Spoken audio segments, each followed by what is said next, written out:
Salam sepak bola, teman-teman netizen atau warganet yang saya hormati semuanya. Welcome back ke konten terbaru dari channel YouTube Triple B. Dan di konten terbaru hari ini sudah jelas dan pasti dan tentunya sesuai dengan permintaan dari teman-teman yang merupakan fans dari Persib Bandung. Saya ingin memberikan analisa atau review dari pertandingan Super League antara Persib Bandung versus Madura United yang berakhir untuk kemenangan Persib Bandung dengan skor 5-0. Dengan skor 5-0. Saya ulangi lagi, dengan skor 5-0. Cukup ya. Saya informasikan 3 kali saja hasil akhir dari pertandingan semalam. Kenapa saya perlu menginformasikan 3 kali skor akhir dari pertandingan semalam? Karena untuk pertama kalinya teman-teman musim ini di Super League, Persib Bandung bisa menang dengan mencetak 5 gol tanpa kemasukan 1 gol pun.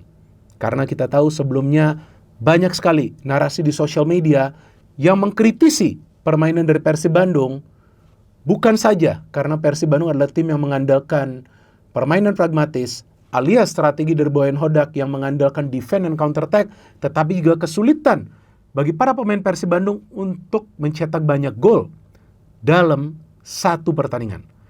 Tapi dibungkam semua itu kritik oleh para pemain Persib Bandung dan tentunya oleh Bojan Hodak, meskipun Bojan tidak mendampingi tim di pinggir lapangan, tapi tentu dari awal dia yang sudah setting strategi permainan dan tentunya juga pilihan-pilihan pemain yang akan dimainkan dari awal alias sebagai starter. Karena bukan saja para pemain Persib Bandung bisa mencetak 5 gol, tapi cara para pemain Persib mencetak gol itu adalah dengan mengandalkan kerjasama di antara para pemain, mengandalkan umpan-umpan pendek, mengandalkan sprint-sprint pendek, mengandalkan skill individu dari para pemain Persib, dan tentunya semua pemain Persib Bandung mengandalkan kecerdasan dalam bermain. Oleh karena itu, kita bisa melihat untuk pertama kalinya musim ini Persib Bandung bermain dengan tiki-taka, bukan teka-teki. Kalau teka-teki sudah ada kombinasi umpan tapi sering kesulitan menciptakan peluang, apalagi mencetak gol. Tapi Persib bermain tiki-taka di pertandingan semalam dan menghancurkan Madura United. Memang banyak mungkin yang akan menilai Madura United kan tim yang lemah. Kan Madura United untuk sementara ini berada di zona degradasi. 100% betul. Tapi pertandingan semalam itu berlangsung antara 11 pemain Persib dengan 11 pemain Madura United. Kan gak ada kartu merah bagi pemain Madura United. Dan gak ada voucher penalti juga bagi Persib Bandung. Semua gol dari Persib Bandung itu mereka cetak mengandalkan kolektivitas, Pak. Tolong dicatat ini. Jadi kita lihat para pemain Persib tidak egois sama sekali. Dan semuanya bekerja keras demi kemenangan tim mereka. Bahkan pemain seperti Berguinho dan juga William Barros turun ke pertahanan, bos. Untuk membantu pertahanan. Dan memang Madura United adalah tim yang sulit mencetak gol. Bahkan sulit untuk menjaga agar gawang mereka tidak kemasukan gol. Tapi bukan berarti Madura United tidak bermain dengan fighting spirit di pertandingan semalam. Mereka bermain dengan semangat yang sangat tinggi, teman-teman. Karena kita bisa melihat walaupun mereka sudah tertinggal 3-0 dari babak pertama, tapi di babak kedua mereka berani keluar menyerang. Bahkan mereka bisa menciptakan berapa peluang? Mereka bisa menciptakan 2 peluang yang berbahaya, yang hampir saja menjebol gawang dari Teja Pakualam. Jadi memang Madura United juga memberikan perlawanan kepada para pemain Persib, tapi mereka kalah dari segi strategi. Dan saya juga tidak pernah menyangka bahwa Persib akan gaspol di pertandingan semalam. Apalagi di pertandingan sebelumnya melawan Persita, mereka kesulitan setengah mati untuk mencetak gol, bahkan untuk menciptakan peluang yang berbahaya. Jadi disinilah kita bisa melihat bahwa mental para pemain Persib walaupun sudah diperkuat oleh banyak pemain baru adalah dalam tanda kutip mental juara. Cuma agar mereka bisa menjadi juara yang perlu dijaga apa? Coba apa yang perlu dijaga? Kebugaran. Yang kedua, level of confidence. Level kepercayaan diri. Jangan sampai over. Kalau over confidence bisa rusak nanti permainan Persib. Yang ketiga apa? Jangan sampai ada ego di antara para pemain Persib. Mainlah seperti semalam. Passing-passing bolanya gila, indah banget. Cakep banget permainan dari Persib Bandung. Lagi-lagi betul lawannya Madura United yang berada dekat dengan zona degradasi, tapi gak boleh dong langsung meremehkan Madura United. Seandainya para pemain Persib meremehkan Madura United, mungkin Persib juga bersusah payah mencetak hanya 1 gol. Tapi karena mereka bermain dengan level keseriusan yang tinggi, mungkin juga mereka menganggap ini adalah pertandingan final sebelum nanti 2 pertandingan berat di partai tandang. Maka itu para pemain Persib berani bermain terbuka dan bisa bukan saja mencetak 5 gol, tapi menciptakan tambahan 5 peluang yang berbahaya. Jadi jika bukan karena penjaga gawang dari Madura United, Diki Indrayana yang melakukan banyak saves yang krusial lainnya, seharusnya Persib menang dengan skor 10-0, bos. Tapi kan buat apa mencetak 10 gol? Dan seharusnya juga gak perlu mencetak 5 gol. Kalau bisa mencetak 1 gol dan tidak kemasukan gol dan dapat 3 poin terus-menerus, kan itu yang bisa membuat tim menjadi juara. Jadi saya pikir jika di antara teman-teman yang ingin memberikan narasi negatif tentang Persib Bandung bahwa Persib bermain membosankan, ya saya pikir sudah terlambat membuat narasi seperti itu musim ini. Karena dari 2 musim sebelumnya juga Persib mainnya membosankan. Memang Persib mainnya boring football. Tapi siapa yang peduli dengan boring football tersebut? Hasil akhirnya kan positif. Back to back champions, punya pertahanan yang solid, punya pemain-pemain lokal yang mulai meningkatkan level permainan mereka. Nonton nggak coba permainan dari Kakang tuh semalam? Setelah saya kritik berkali-kali, dia berikan 2 kali crossing, salah satu diantaranya berhasil dikonversikan oleh Ramon untuk menjadi gol. Jadi kita juga perlu memahami bahwa setiap pelatih itu punya selera yang berbeda dalam menentukan taktik. Tapi kita juga harus memahami bahwa yang namanya pelatih itu juga manusia, kadang-kadang mereka juga bisa membuat kesalahan. Tapi selama hasil akhirnya itu juara, ya terus kenapa harus berisik soal cara bermain? Berisiklah soal menjadi juara.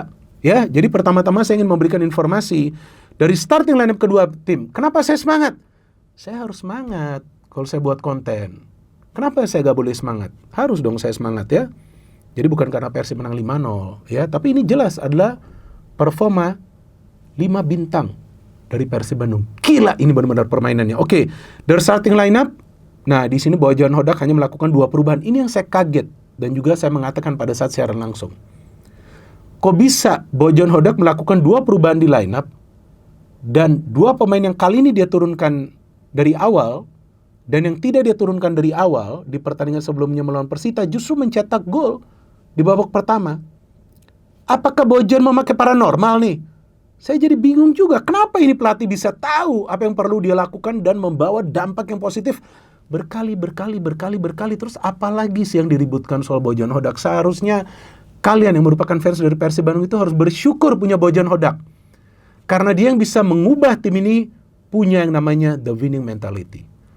Jadi yang dia membuat 2 perubahan di starting lineup itu adalah memainkan William Barros dan juga Ramon dari awal, dan ternyata 2 pemain itu yang mencetak gol di babak pertama. Oke, ada juga Kakak Rudianto, Matrikardi dan Barba. Jadi duet center back nih, Barba dan Matrikardi itu setiap kali bermain secara bersamaan, Persib belum kalah. Ada Eliano Reinders, ada Putros, ada Luciano, ada Berguinho, ada Sadil Ramdhani. Sadil juga mainnya bagus. Dan Persib satu-satunya tim yang sejauh ini sudah mencatat 14 clean sheet. Dan semua clean sheet itu dengan Teja Pakualam. Bahkan Teja Pakualam ini baru kemasukan 8 gol. Gila gak tuh? Ini catatan yang saya buat ya. Dia baru kemasukan 8 gol dari 20 match di Super League. Dan secara total dia sudah 18 clean sheet. Karena ada 4 clean sheet juga di ACL 2. Seharusnya dia dipanggil oleh John Hodgman. Bukan berarti dia harus dimainkan. Paling tidak menjadi bagian dari skuad timnas Indonesia. Kan John Hodgman memantau liga kita. Seharusnya dia juga tahu performa dari Teja Pakualam lagi bagus-bagusnya. Dan Madura United juga mereka tidak banyak melakukan perubahan. Kali ini diberikan kesempatan untuk bermain adalah Riquelme dari awal. Dan kita lihat ada Ruxi juga. Itu 2 perubahan di starting lineup Madura United ya. Jadi Madura United ini dilatih oleh Carlos Pereira yang saya bingung kenapa dia tidak memilih permainan yang ofensif ya. Karena Madura United punya materi pemain yang bagus nih. Jadi hanya 2 perubahan dari starting lineup yang sebelumnya lawan Arema FC ya, Madura United yang bermain imbang.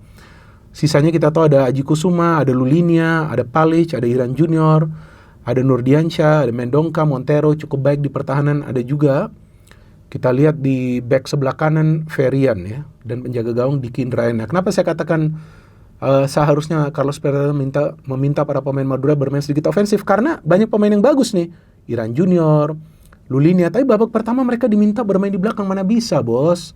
Ya gak ada pressure lah kepada para pemain Persib. Oke, para pemain Persib langsung bermain terbuka. Dan di konten preview yang saya buat tentang pertandingan ini, ternyata prediksi saya benar. Memang saya tidak selalu benar, tetapi saya sering benar. Ya kan, itu rekor saya. Dan saya mengatakan, kalau Persib mau menang, maka mereka harus mencetak gol secara cepat. Gak harus di 5 menit awal. Tapi kalau bisa, dari peluang pertama, mereka sudah mencetak gol. Dan ternyata dari peluang pertama on target itu, yang on target ya, kita lihat Ramon sudah mencetak gol. Ketika Kakang memberikan umpan ke tiang jauh, dan kemudian dia menyundul bola itu, sambil dia mencari posisi yang ideal. Jadi gak gampang ini gol dari Ramon. Padahal sebelumnya Bergwijn sudah memberikan umpan, tapi dia miss. Jadi saya melihat setiap pemain Persib yang diberikan kepercayaan untuk tampil dari awal itu bermain dengan full force. 1-0, gol cepat. Ini ideal banget bagi Persib. Tapi apakah Persib langsung defensif? Enggak. Karena mereka tahu lawan ini nggak mau keluar. Ketinggalan 1-0, Madura United tuh nggak mau keluar. Ya salah. Akhirnya Persib tetap menyerang. Dan saya melihat para pemain Persib bermain umpan-umpan kombinasinya itu cakep banget. Beberapa kali mereka membuka pertahanan dari Madura United itu dengan permainan tiki-taka. Dan akhirnya dari counter attack yang saya hitung, mungkin saya salah. Yang saya hitung itu membutuhkan waktu 10 detik bagi para pemain Persib ketika Reinders membawa bola dari pertahanan, memberikan bola kepada Bergwijn, luar biasa Bergwijn yang memberikan crossing yang indah kepada Ramon yang mencetak gol kedua. Ini jujur ketika sudah gol kedua, saya sudah feeling kayaknya ini sudah selesai Madura United. Karena mereka gak bisa memberikan counter pressing kepada para pemain Persib. Para pemain Persib tuh mainnya bagus sekali di tengah, kuat sekali. Dan saya melihat gol dari William Barros juga sangat baik ya, ketika dia memanfaatkan situasi rebound setelah Bergwijn shooting keras. Dan saya melihat peran dari Bergwijn jauh lebih efektif ketika dia bermain di belakang striker, menggantikan peran dari Tom Hey yang absen. Jadi ini akhirnya Bojan mendapatkan solusi ketika Tom Hey absen, maka dia memainkan Bergwijn di tengah yang pergerakannya mobile. Walaupun dia bermain di belakang striker, tapi dia bergerak ke kanan, ke kiri seperti berjoget-joget dia. Tapi dia juga bisa masuk dari tengah, dan ketika dia shooting di save, ada William Barros yang mencetak gol dari situasi rebound. Kemudian Madura United melakukan 3 pergantian pemain, Taufik Hidayat, Emerson Sousa, Novan Sasongko. Jadi Novan Sasongko dan Taufik Hidayat menggantikan 2 fullback awal yang tampil, yaitu Ruksi dan juga Ferian, untuk mengantisipasi serangan cepat Persib dari sayap.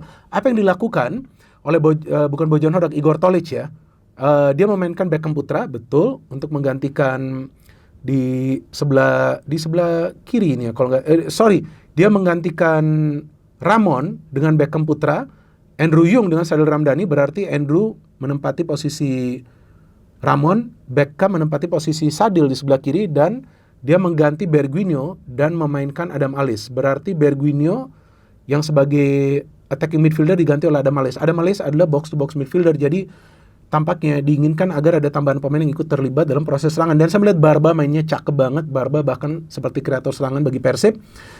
Kemudian Layvin Kurzawa masuk. Saya lihat dia nih memang belum kuat ya untuk bermain 90 menit. Bahkan dia bermain 15-20 menit ini juga saya pikir biasa-biasa saja. Dia harus meningkatkan match fitnessnya. Andrew Jung kemudian mencetak gol ketika, aduh ini cakep sekali, ada bola dari back dikasih kepada William Barros. William Barros memberikan bola kepada Luciano kepada Reinders through pass kepada Andrew Jung. Gol dari Andrew Jung yang cakep banget. 2 striker dari Persib mencetak gol dalam satu pertandingan. Tandanya apa? Mereka sudah bisa melakukan finishing, walaupun kita tahu nanti mereka harus konsisten. Ini gol yang indah. Menurut saya ini gol paling indah bagi Persib di pertandingan ini, karena kerjasamanya luar biasa dari switching play, tiki-taka, kemudian gol. McLeod masuk, saya pikir ini adalah tanda-tanda yang bagus bahwa McLeod sudah mulai pulih, walaupun dia bermain hanya beberapa menit. Kemudian Frans Putros mencetak gol yang juga sangat baik ketika ada bola dari Andrew Jung diberikan kepada Beckham Putra. Beckham Putra cakep sekali memberikan one touch passing kepada Adam Alis yang shooting sekali di save oleh Diki, kemudian shooting lagi terkena tiang, tapi di sana ada Frans Putros yang mencetak gol perdananya bagi Persib Bandung musim ini. Dan seharusnya Persib bisa mencetak lebih banyak gol karena begitu banyak peluang yang mereka ciptakan juga di babak kedua, mengandalkan umpan-umpan kombinasi di ruang-ruang sempit. Para pemain Persib masih bisa memberikan passing di antara satu sama lainnya. Jadi kemenangan 5-0 ini membuat posisi Persib makin kokoh di puncak klasmen, karena sekarang ini mereka selisih poinnya dengan Persija 3 poin yang berada di peringkat nomor 2, dan dengan Borneo FC yang berada di peringkat nomor 3 adalah 4 poin. Borneo FC juga meraih kemenangan. Jadi ini menarik bahwa seperti yang saya katakan sebelumnya, ini hanya 3 tim yang terlibat untuk menjadi juara: Persija, Borneo, dan juga Persib Bandung. Borneo menang dengan skor 3-1 melawan Arema FC. Dan bagi saya man of the match dari pertandingan semalam itu jelas adalah Eliano Reinders. Luar biasa pemain ini, ada di mana-mana dia. Ketika dia main di wing dia bagus, ketika dia main di tengah bagus. Tinggal dia juga sekarang bermain konsisten. Dan next match Persib adalah melawan Persebaya dan kemudian melawan Borneo FC. Sedangkan next match dari Persija adalah melawan Dewa United, kemudian melawan Borneo FC, dan next match ya itu aja. Ya ini kan 3 tim ini ya. Jadi bulan Maret ini ya kunci nih bagi 3 tim ini. Jika Persib bisa mendapatkan poin, gak harus menang, mendapatkan poin lawan Persebaya, mendapatkan poin melawan Borneo FC, maka mereka bisa menjagalah jalur mereka untuk menjadi juara. Tapi jika mereka kalah di 2 pertandingan tersebut, wah, maka sulit. Apalagi artinya kan Borneo akan meraih kemenangan, maka mereka akan berada di atas. Persija juga kalau mau menjaga peluang mereka, nah mereka harus bisa mendapatkan minimal 4 poin dari 2 pertandingan mereka melawan Dewa dan juga melawan Borneo FC agar terus berada di zona papan atas. Tentu akan semakin menarik teman-teman berjalannya Super League jelang akhir musim. Dan kalau bagi saya, dengan persaingan yang ketat seperti ini yang membuat kita semakin menarik menonton Liga Indonesia. Dan kalau bagi saya, dari pertandingan semalam kuncinya bagi Persib adalah karena mereka bisa mencetak gol cepat. Jika mereka tidak mencetak gol cepat, maka tentu akan semakin sulit bagi mereka sebetulnya untuk mencetak gol. Melawan tim yang bermain super defensif, bahkan saya kaget Madura United tuh dari awal bermain dengan formasi 8-2. Kenapa 8-2?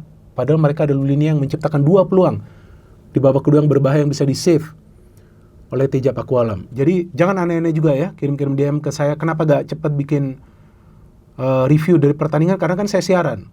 Masa saya setelah siaran Persija kemudian saya harus balik ke sini, kemudian saya harus bikin reviewnya? Kan gak mungkin dong, mau jam 12 malam saya bikin reviewnya. Saya sampai rumah saja udah jam 12, kan capek juga, saya manusia juga.